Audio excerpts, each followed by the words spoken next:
Aku dah merentas masa ke?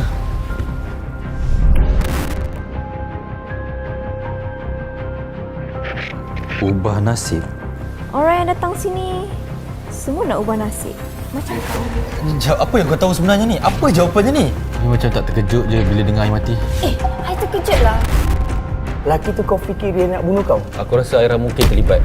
Sayang, you buat apa kat sini? You yang buat apa dekat sini ni dengan siapa? Sekali lagi.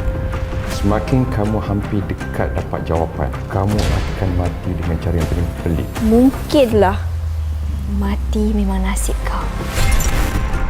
Kau fikir benda ni simple je. Benda simple, okey. Apa benda yang kau tahu, kau bagi tahu aku sekarang. You yakin ke yang kita boleh ubah Asalkan nasib? you jujur dengan I.